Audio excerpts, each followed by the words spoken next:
Good day students, this is Professor KVH. I am here to teach you ED 20, that is Education 20, Advanced Pedagogy of School subject, that is English Methodology for 4th semester B.Ed students. So actually we are here to teach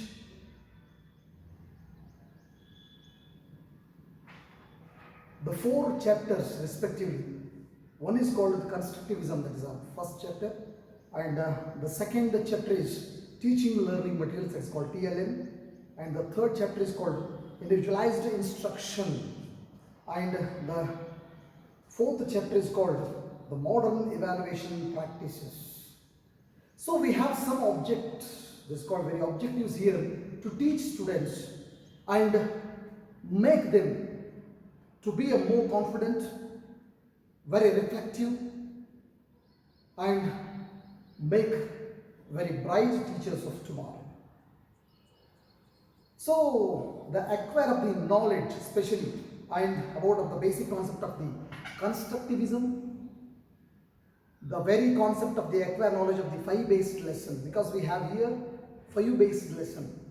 Almost all we have come across to the lesson planning related to the 5 lessons. So which is very essential part of this 20th century, and almost all we have come across in the last week back that we have been introduced National Policy on Education 2020. So we have several changes here. So especially for the part of English language, so we have some acquired knowledge of the TLM, teaching learning materials, especially in the classroom, teaching learning materials, and the preparation of the development of the specially skills among the students of English language, and even acquire the knowledge of developing the skill of the preparation of the linear program, and even assess their effectiveness in the classroom. Dear students, we have the first chapter is called Unit 1, because I am just giving a very basic introduction of the syllabus. This is not the classroom teaching about the constructivism. This is actually what I am going to teach you is the very brief introduction of the syllabus. That is called, the Unit 1 is called constructivism. So what is the meaning of the constructivism? Constructivism is nothing but response to the, it's a very response to the behaviorism of learning method.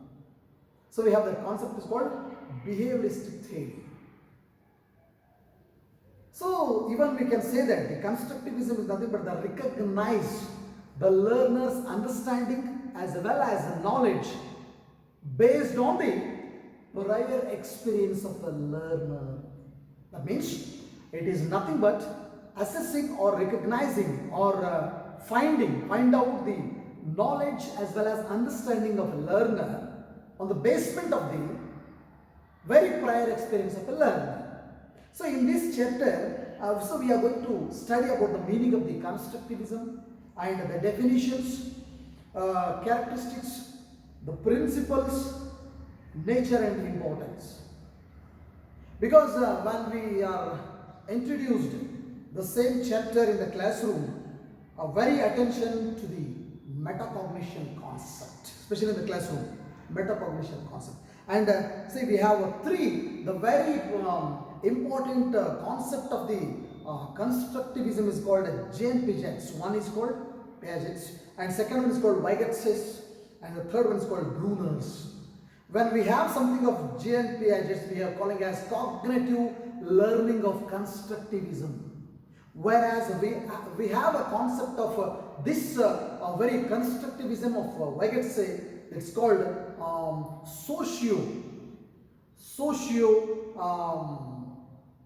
cultural, we are calling as a social cultural constructivism in the classroom, whereas we have that called the Bruner's constructivism in the classroom condition. So we have these types, and when actually the question of a principle, knowledge is very attentive here. Actually we are calling as actively constructed by an individual, especially I am telling actively constructed by an individual, and it is framed both individual as well as a social pattern. It's based on very metacognitive concept, and it's also based on the organizational process, and not only that, it's also based on the motivational concept. We can say that the motivation is a key concept in this learning. So that is the constructivism.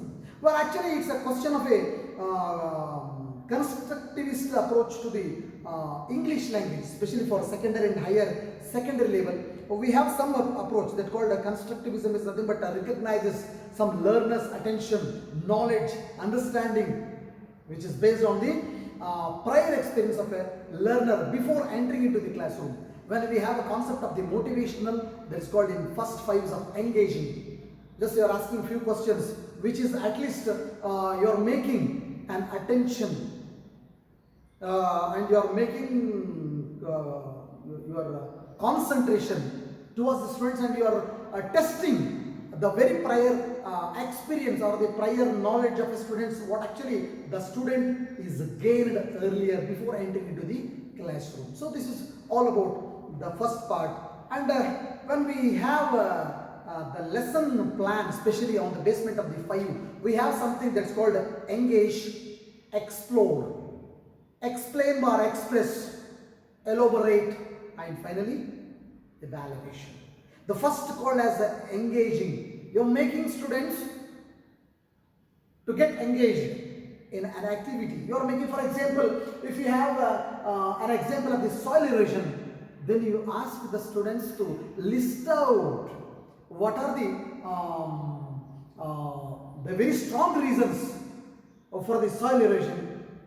When actually they have come across the very campus of our school or college, so they will come to know that the quality of our soil, actually what it is made of.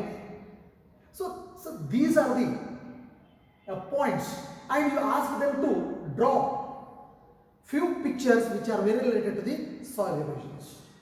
So it is nothing but, at least I am telling, a very simple way of engaging. Whereas next you are telling about exploring. That's called you are making very called what broad concept, some list ups, some discussion manner, where you are putting yourself in a lecturing method in detail, especially for explain and express. For core subject in this way we can understand explain, whereas in especially language subjects we say express, because very important concept in the language is the expression of students, the words, pronunciation, delivering of words, sentences. So it actually makes a very prominent role in the classroom. And the next thing is called elaborate. We are calling this is called a very synthesis part. So we have actually come across maybe I think the Bloom's taxonomies, where actually called knowledge, perception, understanding, analysis, synthesis, and finally evaluation. The same thing is here for elaborate. We are very near to the part of synthesis, and the final concept is called evaluation. Evaluation in the sense you are testing the students' knowledge, because you will testing the knowledge of students, and this is nothing but a kind of a process that you are checking what a student is understood by a teacher in the classroom.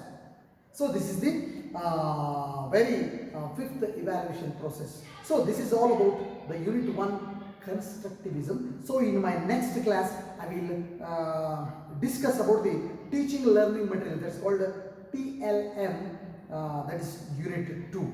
Thank you.